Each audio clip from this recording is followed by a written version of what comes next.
What's going on? We're back at the deck box with Sam. He's topped, I think, like two events in a row. 2 events in a row. Swordsoul. Yeah, I won last night, and then which was Saturday night, and then got third on Friday. Very solid. So yeah, so we're here at the deck box, which is our home locals, and then Sam, how do you feel about the deck this format? So against, not a lot of things can stand up to tier right now. Tier is like insanely oppressive with, especially when it comes to like the Shizu card shuffling back all your Tenyis. So if you take this to like a competitive event, like that's higher tier, like a regional or YCS or whatever, you need to be very mindful that the Tenyi effects are probably not going to ever resolve. Just because if you're expecting to play a lot of rounds of tier limit matchups, which you know you will at the top tables, it won't go that well for you. But it's really good against Rogue. And I think it's just a blast to play. Like honestly, this deck more than anything is just fun. All right. You ready to get into it? Yeah. Let's go. All right. So most of this is probably pretty standard. I got 3 Moye. I mean, this card's goated. And then we've got 3 Longyon. Win in time. Yeah. So actually, a couple of matchups this weekend, I Longyon, and it was like game 3, and there was like a minute on the clock, and I looked at my opponent, and I was like, "Man, I'm really sorry, Chief, but yeah, I'm about to Longyon you, bro." There you go. Only 2 Taya. The problem with Taya is that you have to have another worm already in your grave, and that's really easy to achieve with all the Tenyis, but Taya is the only one that doesn't do something by itself, like without like another summon on the board. Like Moye kind of does something with another worm, and it kind of needs another worm, but this, like, you have to have a worm in grave already. Yeah. So this is better late game than early game. Still beats over barrier statue. Yeah. It also outs barrier statue because it's a wind, I guess. 3 Ecclesia, this card is the dumbest thing. Yeah. Like, being able to go second and just like special without like burning your normal is really, really strong, because a lot of people like will imperm or whatever your normal summon, so you can't summon the token. But if you have this, that way you are guaranteed to be able to Moye without your normal summon. So if you get impermed on the Moye, you can still like a normal Taya and link off the Moye on the board with like a Tenyi or something. So you are able to still play.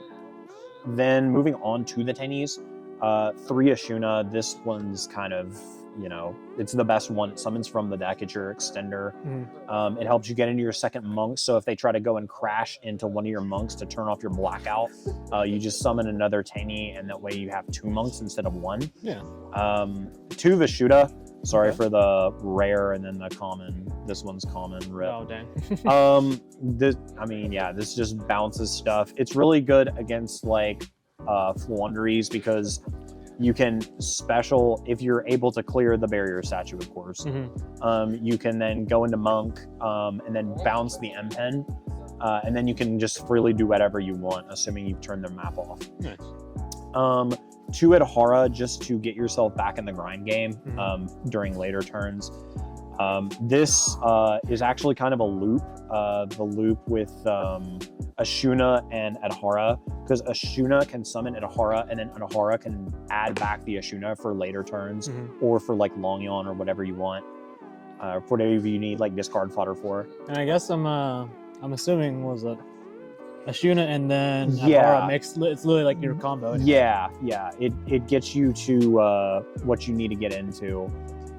It gets you your link plays, and it gets you that second monk, and then you can recur off the monks that you summon by banishing itself. Make chi show. Yeah. So moving on, we've got the hand traps. 3 Ash. Oh, feed Ash. What the fuck?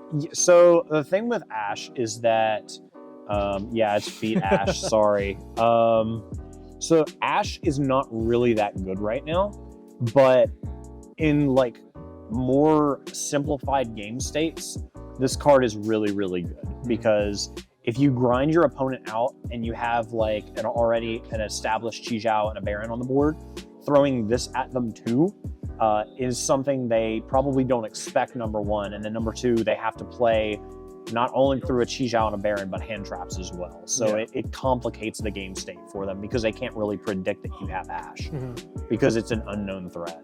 3 DD Crow. Solid. For tier names. And like whatever thing you might need to get out of your opponent's grave. Also, if you play against Sprite, you can just banish their elf target, which is really good. Yeah. 2 Bell, kind of for the same purpose, but not really, because this, I mean, it's not as versatile for obvious reasons, because it's just a lot more limited in its application, but it serves kind of the same purpose. It just stops tier from playing, which is what your worst matchup by far is. Okay. So you need to be able to stop them before they stop you. Triple Imperm. Solid. This is just to, just to turn off things that might stop you from playing if you're going second, or if you're going first, you can just, set it and use it as a breakthrough skill. And that's it for the hand traps. For consistency, we have 3 Emergence, 1 Sacred Summit. Some lists don't play this. I really like this in later games to Reborn Taya because it gets you back into your level 8s. 2 copies of Desires, just for consistency. I main 3 Droplets. This is really funny with Tenyis, because you can like summon Monk and then discard a bunch of Tenyis, and then your Tenyi effects are all live and your opponent's board is basically just blanked. So it's just really good. And then the final card for the deck, it's 40, I believe, total. The last card is Blackout. This is searchable off Yugioh. It's like a rage if you don't know what it does. Yeah. It's really, really strong, especially in back row matchups, which I played against a lot of over the last couple days. If you just end phase Blackout, then like a third of their back row is gone. So it's really good. Solid. Okay. And then, of course, if you banish it, it summons a token which comes up when you're playing against Flu, because you can banish it and summon Final Sigma in your EMZ, and then they basically can't out it. Yeah. And it's really cool. So moving on to the extra, we have 2 Monk. This is standard. How do you feel about going to 3? So I wanted to play the 3rd, but I can't because of room reasons. Gotcha. And typically, if I need a 3rd Monk, I'm probably not winning the game anyway, just because of how game states progress. Like, if I need to get back into my Tenyi line, then my board is just broken, and I can't really repair it from that point. Okay. 1 Shaman. This card is so good because if your board also gets broken, you can kind of climb back into the game, like Reborn a Taya, Reborn a Moye, and then just go back into a level 8, and then you can start playing again. Yugioh, this card's... That 2 of them? Yeah, what it is. Yeah, you play 2. You don't really need the 3rd. Kind of like the 3rd Monk. If you need the 3rd Monk, you're probably not winning the game anyway. Gotcha. 1 Baxia. I'm going to be real with you, Chief. I make this sometimes, but typically what I end on is Yugioh, Baron, Blackout. So I don't really need, like, if I successfully like build a board, I don't really always need to go into this. This is just to like clear stuff that I can't like beat over.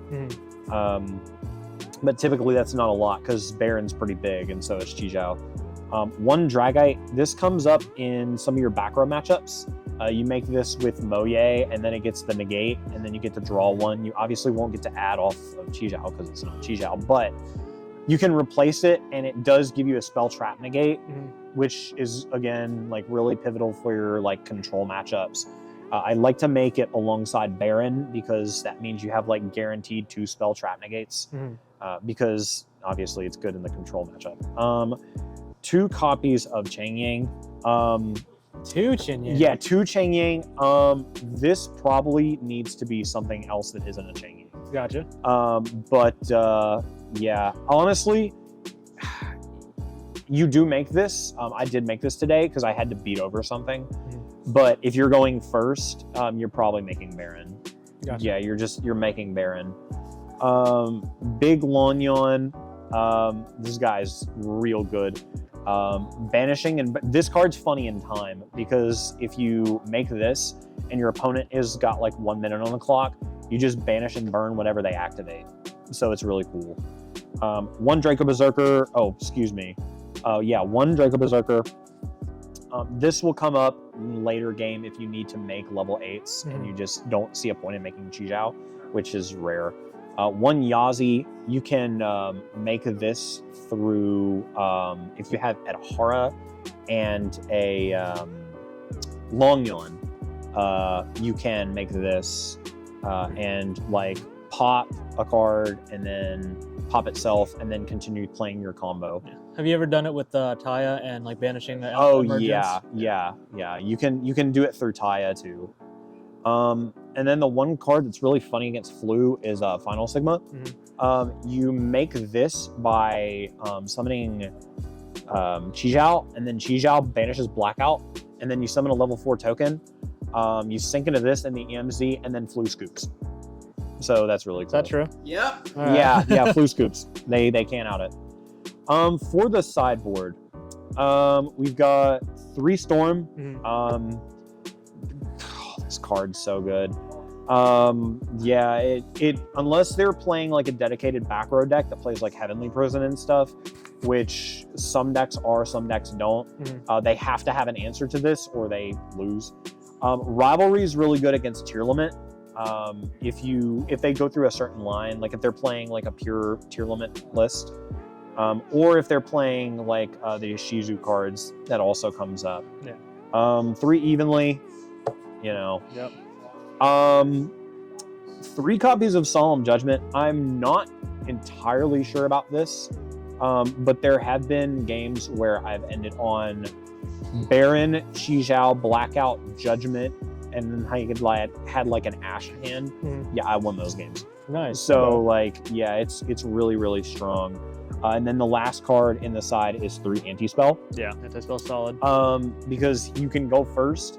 And the really cool thing about this card is that if you make Baron, you can make your opponent set their spells, and then you can pop them with Baron on the following turn. Or you can anti-spell and then Blackout in the end phase, so they just lose like whatever they set, which is really strong. You used to do this. You used to do this if you're playing a Zoo, like pure Zoo back in the day, like back when Zeus first came out. You could like anti-spell and set. Like make them set all their stuff and then Zeus them on the crackback. It's kind of like the same concept here. Yeah. Awesome. And that's pretty much it. Awesome. So how do you feel like with the deck entire? Like how did it perform? It did well. Obviously I'm very new to the deck. I think the deck is kind of linear by itself. A little bit of it is autopilot, not gonna lie to you, Chief. Yeah. But past your turn 1, that's when the decision trees start coming in. You have to determine, if you're going second, you have to figure out how to board, how to bait stuff with your Tenyis, what to hand trap, what to droplet, blah, blah, blah. This isn't like the highest skill ceiling deck in the world, but it's so much fun. Awesome. If you haven't tried playing this deck already, I highly recommend it because it is a blast to play. I've had more fun with this deck in the last 3 days than I've had playing Yu-Gi-Oh! Probably in the last 9 months. Oh shit! Okay. Yeah, it's a blast to play, man. I cannot believe I was missing this deck for so long, because like I was getting to a point where I was kind of getting burnt out on the format and burnt out on the game. Then I picked this deck up, and then bam, I like love the game again. That's awesome. It's so much fun. All right, well, guys, I appreciate you guys watching the profile. Sam, any shout outs or anything? Oh yeah, I'm gonna plug yourself. Shout out my own channel. Yeah. DMD on YouTube. You can just type in DMD Yu-Gi-Oh! I have a lot of striker profiles on my channel. You can probably type in DMD striker and you can probably pull my name up. Yeah, I upload not very regularly. I need to be uploading more than I am, but you know, life stuff happens. Yeah. But thank you to my boy JD up in here for letting me be on the channel. And, everybody go play Swordsoul. Deck is insanely fun. It really is. I love this deck so much. Awesome. Well, hey, I appreciate you letting me get this video, and then we'll have your stuff in the description. Absolutely. Awesome. Thank you, man. Yep. Blue players. Yeah. This man's gonna summon Final Sigma against me and I'm gonna cry. Every single game, I'm gonna game one him. I'm gonna do it to him game one, summon Final Sigma, and then I'm gonna show that I'm playing Rika because I picked that up. Like, whoa, that'd be pretty big brain. And then I'm just gonna go, okay, make an 8, tribute a guy, I'm at 3k, you're at 3k, I'll tribute another guy, my girl's at 32, punch over Final Sigma. But the thing is, that only takes me 1 card to do that though, so I still have like 5 cards in hand.